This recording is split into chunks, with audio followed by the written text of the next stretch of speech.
professors plagiarized my last project in school. The reason that it was important for me to be on the poster, because they took that work and they presented it at one of the major vision therapy conferences in the country. And so you have this groundbreaking work that I did that doesn't have my name anywhere on it, and it's not okay. 3 months working on a project, my professors plagiarized it after I left optometry school, sometimes medical school. You get what's called a grand rounds. You have to do your project on a patient or a case that you've seen while you were in clinic.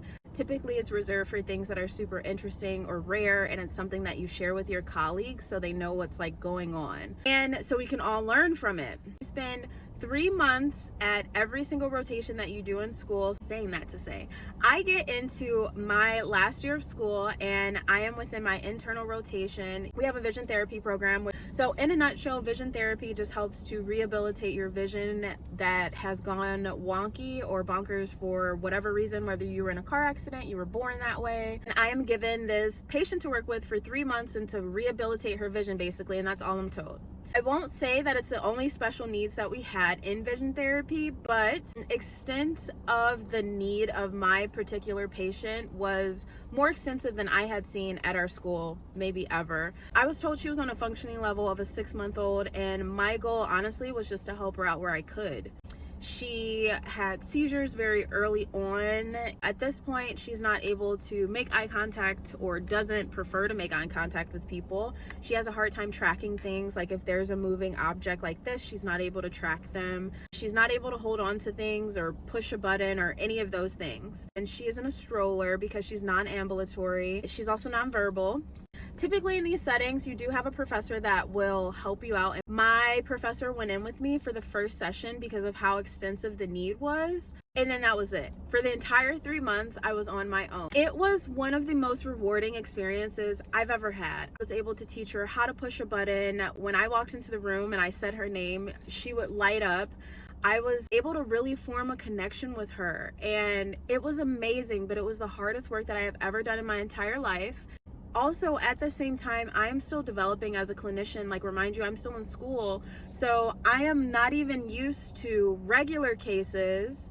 And then you put a complex special case on top of it. It just makes for a very overwhelming experience if you don't have the support there to help you. The sessions were like 30 to 45 minutes a piece, and they were happening every single week. Professor was nowhere to be found. She didn't come into the room. She helped me out with some of the activities in the capacity of, she ordered the stuff off of Amazon for me, and she was like, I was thinking maybe we could do something with these things. And then I came up with what I was gonna do with them. Whatever, fine. It went fine. I was able to get through it. The work that I did was very kind of controversial. They're not always all the time reproducible. So the things that I was doing, I literally was making up on the spot. Then I did my grand rounds on it. At the end of my presentation, my professor asked me if she could keep my presentation, which wasn't weird because she taught the class and she told me she wanted to teach the class, like, you know, this therapy works, basically. Fast forward, I graduate from school. This is where I went wrong. I gave her the presentation because I thought she was going to use it for her class. I mean, why not? So I gave it over. About a year later, I get on Instagram, I see my school's page. So I open up the school's Instagram page and I'm swiping through everybody's presentations and their grand rounds that they presented. To give you some context, if you're not in an academic setting, usually what we would do is if you take over somebody's work or if you decide to present someone else's work at a conference or do a presentation on it, you give them credit for it as one of the authors. And on the story, sure enough, there is my photos from my grand rounds. I'm in the photo. I'm in the photos because it was my work. All my grand rounds is there on this poster presentation. I look at the authors and it's my preceptor or my professor that was overlooking me, and another professor. She was not involved in any capacity. I see those two authors and I'm like livid. I emailed the president of the university.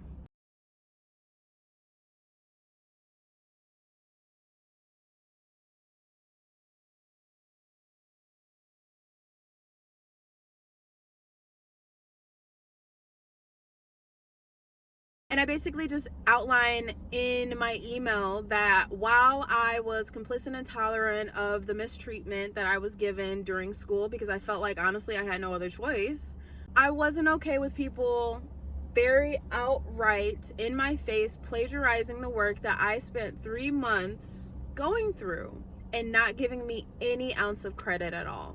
CC'd everybody in the school that I thought was relevant, all of the professors. If 2 are plagiarizing my work, I don't know what the rest of you guys are doing. Let me give you a heads up. This isn't cool. I emailed them and she's like, hey, thanks for the heads up. The dean's on there, all of that. She's like, we can retroactively get this fixed for you. We'll get you listed as an author. You know, I'm sorry. The dean reaches out. She has to. She's CC'd on the email and she's like, I'm sorry that this happened. You know, I'll make sure you get on the poster. I don't hear anything else after that.